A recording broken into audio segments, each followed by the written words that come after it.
Le pasteur est-il responsable de la mort de sa femme?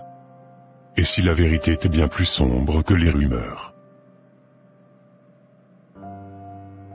Pasteur Marc. Oui, docteur. Quelles sont les nouvelles? Je suis vraiment désolé. Nous avons fait tout ce que nous avons pu.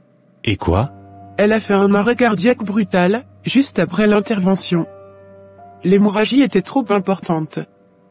Nous avons tenté de la réanimer. Plusieurs fois.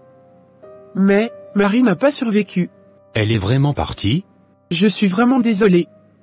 Le chirurgien m'a fait comprendre que c'était une grossesse extra-utérine très avancée. Elle a tenu bon jusqu'à la fin de l'opération, mais son cœur a lâché à la dernière minute. Merci. N'informez personne d'autre pour le moment. Puis-je la voir une dernière fois? Bien sûr. Comment peut-on perdre sa femme, et être si froid? C'est bizarre. Tu n'étais pas censé partir comme ça. Mais c'est arrivé. Mon cœur saigne. Mais je ne peux rien contre la volonté de Dieu. Repose en paix, ma chérie. Certaines morts ne viennent pas seules. Elles viennent avec des murmures, des regards, des accusations. Et parfois, ce n'est pas la mort en elle-même qui trouble, mais tout ce qu'elle réveille. Mon Dieu. C'est quoi cette information que je viens de recevoir? Est-ce vrai que Marie soit vraiment morte? Non, ce n'est pas possible. Mais qui est-ce? La personne ne voit pas la sonnerie ou quoi? Les gens ont-ils déjà appris la mauvaise nouvelle ou comment? Mon Dieu.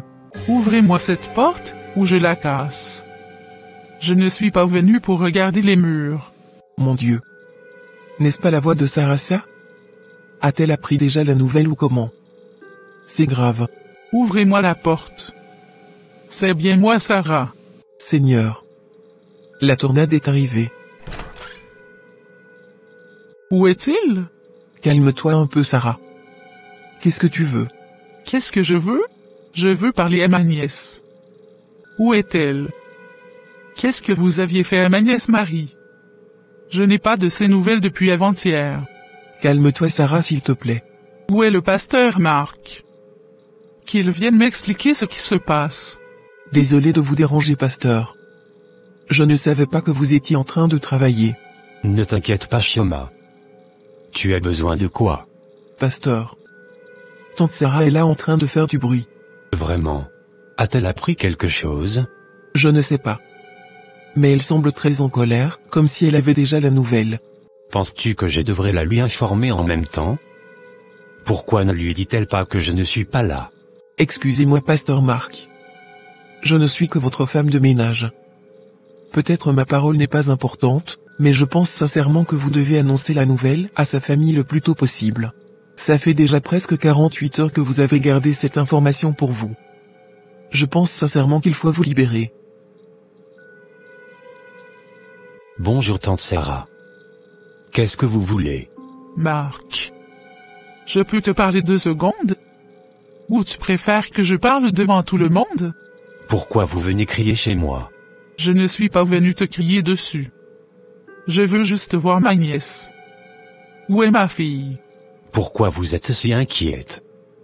Y a-t-il un problème? Vous me demandez s'il y a un problème? Où est Marie? Où est ma fille? Je l'appelle depuis hier sans avoir de ses nouvelles. Où est-ce qu'elle est? Hein? Mais elle va bien. Pourquoi vous vous inquiétez de la sorte? Parce que j'ai fait un rêve. Et ce rêve ne me rassure pas. Où est ma fille? Vous ne dites rien? Marie s'était rendue à l'hôpital pour effectuer l'intervention chirurgicale, comme prévu afin de se débarrasser de cette grossesse extra-utérine qu'elle avait. Mais quoi? Vous ne parlez plus? Est-ce vrai ce que mon intuition me dit? Venez, tante Sarah. Calmez-vous.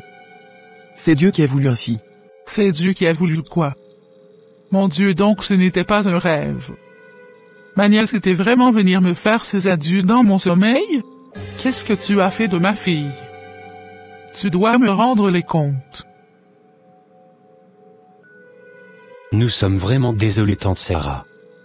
C'est la volonté de Dieu. Les médecins avaient fait tout ce qui était possible à leur niveau. Mais hélas. Pourquoi tu nous avais caché cette information?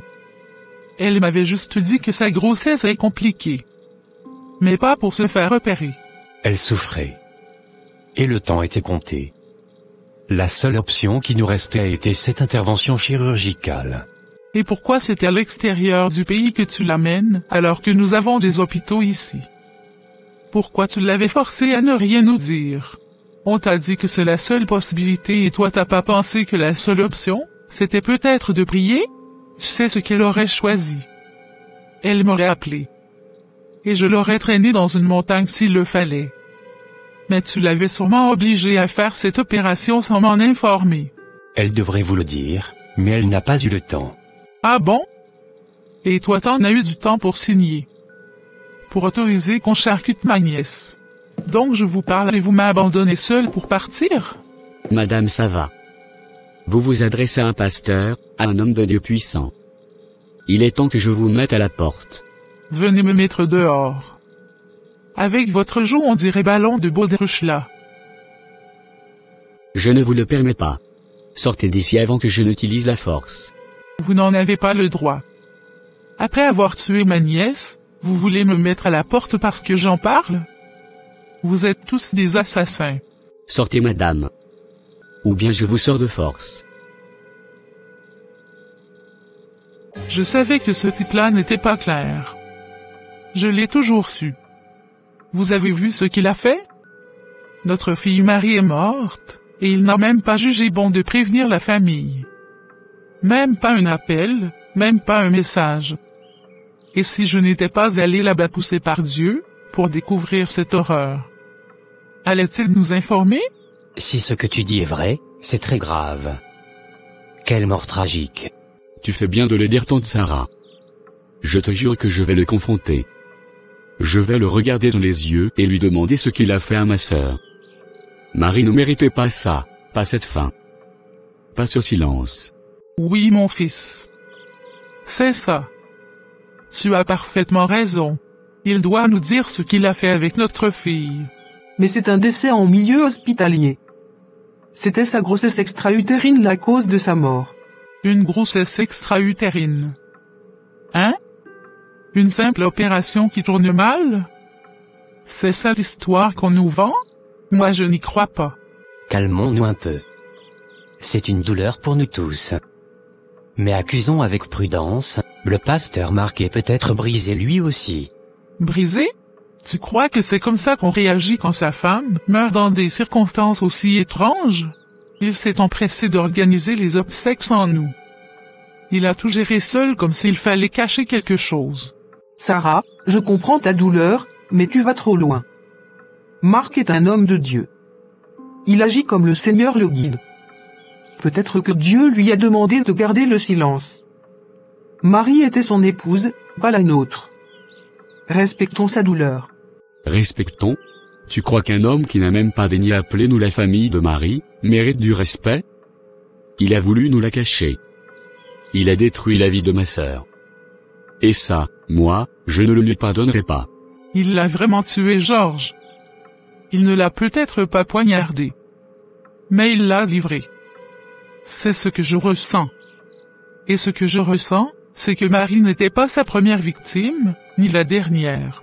Des mots comme cela, il faut les porter devant Dieu, Sarah. Ce que tu ressens est grave. Mais c'est dans la prière qu'on interroge l'invisible. Pas dans les accusations. Et si Marie était simplement partie parce que c'était l'heure? Tu parles de meurtre, de choses cachées, mais... Et si Dieu, simplement, avait rappelé son enfant à lui? Vous voyez le mal partout sauf dans vos cœurs blessés. Marie m'a appelé quelques jours avant sa mort. Elle n'allait pas bien. Elle avait peur. Et elle m'a dit une phrase qui ne quitte plus mon esprit.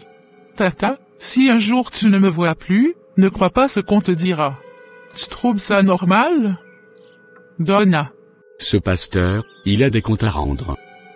Et moi, je vais lui poser toutes les questions que personne n'ose lui poser. Mesdames et messieurs, bonsoir. C'est une nouvelle qui secoue la communauté chrétienne nationale et internationale. La sœur Marie Tunami, connue sous le nom de Maman Pasteur Marie, épouse du très influent pasteur Marc Tunami, est décédée ce week-end à l'âge de 45 ans. Selon des sources proches de la famille, elle aurait succombé à une crise cardiaque lors d'une opération chirurgicale visant à traiter une grossesse extra-utérine détectée à un stade avancé. Mais depuis l'annonce, les réseaux sociaux s'enflamment. Certains parlent d'un avortement volontaire, d'autres accusent directement le pasteur Mark d'avoir prémédité la disparition de sa propre épouse. Des rumeurs soutiennent qu'un tel homme de Dieu ne devrait jamais accepter une interruption de grossesse, fût-elle à haut risque. Face à ces polémiques, le pasteur Mark garde un silence total. Aucune déclaration officielle n'a encore été faite. Mais les spéculations continuent d'alimenter la toile. Pourquoi une opération dans le silence? Pourquoi la famille n'a-t-elle été informée qu'après le décès? Et surtout, que s'est-il vraiment passé en salle d'opération? Nous rappelons à nos téléspectateurs que la douleur d'un deuil ne devrait jamais être alourdie par des accusations prématurées. L'homme de Dieu reste avant tout un mari en deuil. Nos condoléances les plus sincères à toute la famille, et que la paix de Dieu console les cœurs brisés. Bonsoir ma sœur. Sois la bienvenue. Merci. Je ne savais pas que tu allais sortir aujourd'hui, vu tout le brouhaha en ville. J'espère au moins que tu vends un peu. Les gens ne sortent pas comme d'habitude mais ça va. Mais qu'est-ce qu'il y a en ville dont tu parles? Tu n'as pas appris la nouvelle de la mort de la femme du pasteur Mark Tunami? J'en avais entendu parler. C'est donc vrai? Apparemment c'est vrai. Jésus-Christ. Viens t'asseoir ma sœur, je vais te parler. Mais... c'est quelle mort ça? Est-ce vrai qu'elle est vraiment morte d'un avortement, que le pasteur Mark lui-même avait imposé? C'est quelle abomination ça? Tu ne connais pas les pasteurs? Toujours bien habillés. Mais leur secret, Dieu seul sait. Quelle honte pour le corps du Christ. Mais quelque part je me pose un tas de questions. Vous croyez vraiment qu'une grossesse peut tuer une femme comme Marilla? Elle était solide. Hein? C'est pas plutôt un sacrifice ça? Depuis qu'il a percé, il doit renouveler les alliances. Voilà. Moi-même j'ai eu cette réflexion. Ça pue un sacrifice. On dirait qu'il a sacrifié sa propre femme. Ces pasteurs sont tous des sataniques. Pardon. C'est pas moi qui ai dit ça oh. Je suis juste venu manger mon riz et retourner faire ma prostitution dans la rue. Quelle humiliation. Même les païens s'en moquent. Ce n'est pas honteux ça? C'est qui votre païenne? Toujours là à juger les gens. Mais vos cœurs sont noirs que le drap du diable. Oh. Pardon, vendez-moi ma nourriture, je veux m'en aller. Au moins moi je ne sacrifie personne. C'est mon propre corps je vends. Ne me dis pas que tu crois vraiment à ce que dit cette femme. À ton avis, qui opère une femme sans prévenir sa propre famille? Moi je te dis. Il voulait se débarrasser d'elle. Nous sommes là à dire homme de Dieu, homme de Dieu. On ne connaît pas la nuit de quelqu'un. Tu sais qu'on dit qu'il avait une autre maîtresse au Canada? Mis à part celles qui sont en cachette ici. Vraiment? N'ouvrez pas vos yeux. Restez endormis. Je suis vraiment choqué par cet événement. Connectez-vous mes chers abonnés. Connectez-vous, connectez-vous. L'heure est grave. Les amis de TikTok et de YouTube, je ne vous vois pas. Merci beaucoup mes fidèles de Facebook. Vous êtes les meilleurs. Que je vous le dis. L'heure est grave mes chers. Et moi Mukasa en tant que pasteur, je pense que ma parole est crédible dans cette affaire du décès de Maman Marie. Je sais que d'habitude je me connecte pour faire le buzz et pour m'amuser en dansant. Mais cette fois-ci je veux être sérieux. Je ne suis pas là pour me plaisanter. Connectez-vous vite vite. Je parlerai seulement quand nous serions à 1 million de spectateurs. Je vous dis, je connais ce que traverse le pasteur Mark actuellement. J'ai aussi perdu ma femme et je sais ce que j'avais subi. Vous avez voulu me tuer dans ce pays. Vous avez failli me détruire après la mort de ma femme. J'ai failli mourir à cause de ma dépression. C'est la même chose que vous êtes en train de faire subir au pasteur Mark. Vous voulez le détruire comme vous me l'aviez fait. Mais arrêtez cela, vous vous prenez pour les juges dans la vie des gens. Être un homme de Dieu ne nous rend pas sans émotion et sans cœur. Perdre sa femme, une femme qu'on a aimée toute une vie, ce n'est pas une chose facile. C'est très douloureux, s'il vous plaît arrêtez. Si vous ne pouvez pas être compatissant à la douleur de cet grand homme, s'il vous plaît taisez-vous. Ne le détruisez pas. Mes amis. La nuit dernière, le Seigneur m'a parlé. Vraiment? Oui. Le Seigneur m'a dit, ma fille, ce que vous voyez n'est que la surface. Cherche plus loin, cherche plus profond. Parle-nous ma sœur.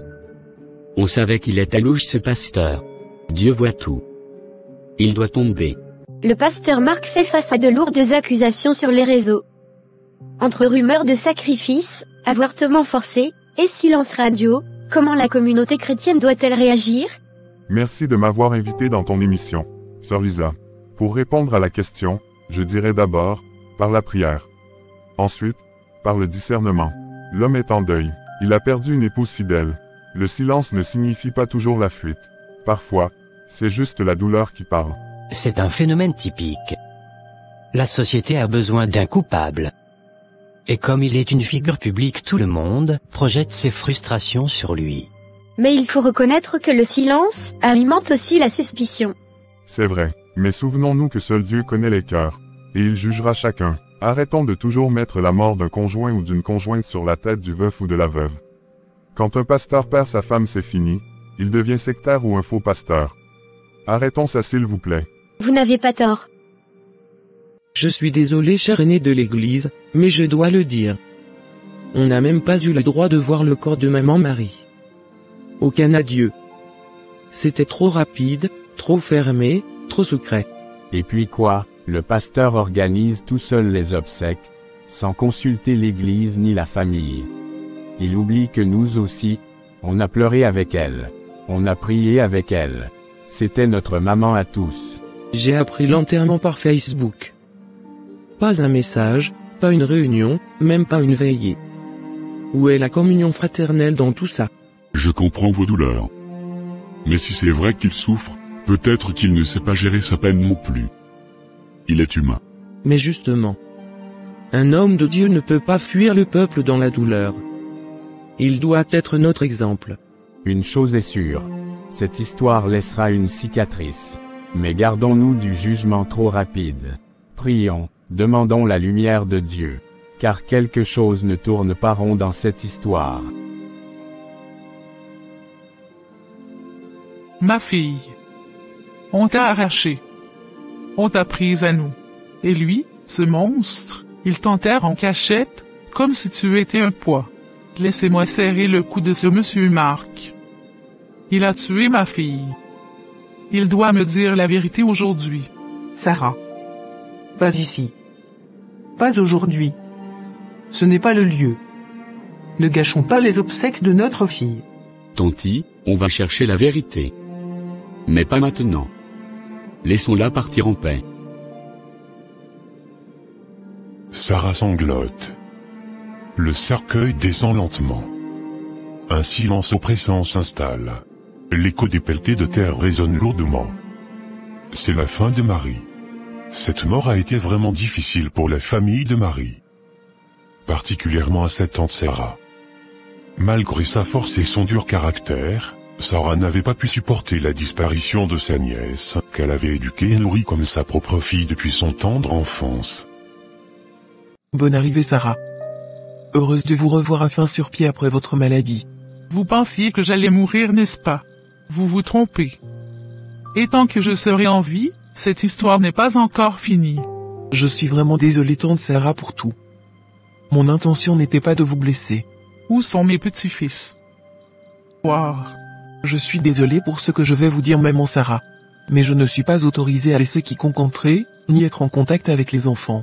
Et, est-ce que vous êtes vraiment en train de m'empêcher de voir mes petits-fils? Je suis désolé maman Sarah. Ce sont les consignes que j'ai reçues. Je n'y pouvais rien. Je ne peux pas dormir. Je ne peux pas. Chaque nuit, je rêve de Marie. Je la vois me tendre la main, comme si elle voulait qu'on la sorte de là. Je vous en prie, il faut exhumer le corps. Ce n'était pas des obsèques. C'était un simulacre. Sarah ma sœur. Tu souffres. On souffre tous. Mais exhumer son corps? Tu sais ce que tu demandes là? C'est grave. Grave oui. Mais ce qu'il a fait est encore plus grave. Il l'a enterré comme un chien. En 2 jours. Sans notre accord, sans l'église, sans même respecter ses mémoires. Et on doit juste fermer les yeux? Jamais. Sarah. c'est Dieu seul qui connaît la vérité. On ne va pas salir le nom de Marc sans preuve. Tu veux vraiment que son corps soit déterré pour satisfaire ta colère? Ce n'est pas de la colère. Vieux Kodjo. C'est de la justice. Et si c'était ta fille? Tu accepterais ça? Hein? Tu dirais aussi Dieu seul sait? Moi je dis que Dieu a aussi donné une bouche pour parler, des jambes pour agir. Mais, même si on veut exhumer, qui va signer? Et puis on va dire quoi à la justice? Qu'on soupçonne quoi exactement? Je ne sais pas encore. Mais il y a quelque chose qui ne va pas. Je le sens. Et vous le sentez aussi. Ne mentez pas. Ce n'est pas qu'on ne sent rien, Sarah. Mais on est fatigué. On veut panser nos plaies. Tu veux réveiller les morts, mais nous, on veut juste respirer. Ce qui est déjà passé est passé. Donc c'est déjà fini? Vous avez déjà oublié notre fille? Elle était tout ce que j'avais. Et maintenant, même ses enfants, je ne peux plus les voir. Je vois que je suis seul. Mais je ne me tairai pas. Je ferai ce qu'il faut. Seul s'il le faut. Que Dieu nous aide. Car ce n'est pas fini cette histoire. Soyez le bienvenu cher aîné de l'Église. Que me vaut votre visite? Je suis venu en frère. Pas pour juger. Pas pour interroger. Juste, pour t'écouter. Ils pensent tous que je l'ai tué. Même ses proches, ses frères, ses tantes. J'ai entendu des murmures à l'enterrement. Je les ai sentis me regarder comme un meurtrier. Désolé pasteur. Je compatis à votre douleur. Et toi? Tu sais ce que tu as fait, ou pas fait. C'est ça qui compte devant Dieu. Je l'aimais. Plus que tout. Mais j'ai dû choisir entre la laisser souffrir, ou l'opération. On m'a dit que c'était risqué, mais pas mortel. J'ai pensé bien faire. Je n'ai rien fait contre la volonté de Dieu. Tu vis une douleur que peu de personnes peuvent comprendre. Mais tu dois t'expliquer. Pas devant eux, mais devant Dieu. Et quand l'heure viendra, devant l'Église aussi. J'ai juste envie de disparaître. Non. Tu n'as pas ce luxe. Tu es un pasteur. Et un pasteur ne fuit pas. Il affronte. Mais pas seul. Je suis là, Marc. Seigneur, pourquoi m'as-tu laissé seul porter tout cela? J'ai voulu bien faire. Mais tout ce que je récolte, c'est le rejet, la suspicion. Est-ce que j'ai raté quelque chose? Est-ce que j'ai failli? Dis-moi. Parle-moi. Je n'en peux plus, Père. Je ne comprends plus rien. Mais je veux te rester fidèle, même dans l'obscurité. Tante Mazalou? Beaucoup de choses se sont passées autour de la mort de ma cousine Marie, votre nièce. Mais la tante Sarah n'a pas eu froid aux yeux dans cette histoire, même si elle avait déconné quelquefois. Heureusement que vous êtes arrivé vous-même maintenant.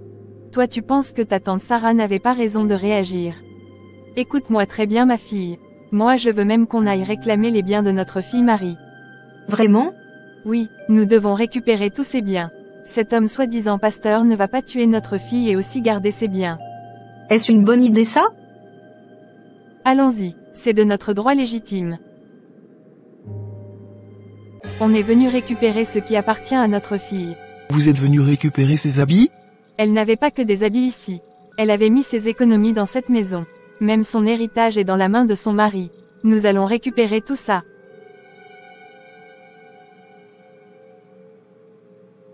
Donc c'est pour les biens de ma chère épouse que vous êtes tous là. Allez. Prenez tout ce que vous voulez. Ce ne sont que des choses. Si ça vous aide à mieux dormir, prenez même ce qui ne vous appartient pas. Je n'ai plus rien à protéger. Elle n'est plus là. Et tout cela n'a plus de valeur pour moi. Prenez, et partez. Il nous laisse tout comme ça? Même son alliance? Nous arrivons à la fin de cette première partie de notre animation. Cette histoire, inspirée de faits réels, a touché notre équipe. Nous avons longtemps hésité avant de traiter un sujet aussi délicat. Mais nous avons pris le risque d'aller au bout. Et maintenant, c'est à vous de nous dire si nous devons continuer cette animation. Vos retours sont essentiels. Merci pour votre présence, vos partages, vos prières et vos encouragements constants. Abonnez-vous, laissez votre avis en commentaire, et surtout, partagez cette vidéo autour de vous. Que Dieu nous donne à tous la patience, le discernement et la force nécessaires qu'il faudra. À très bientôt. Bye.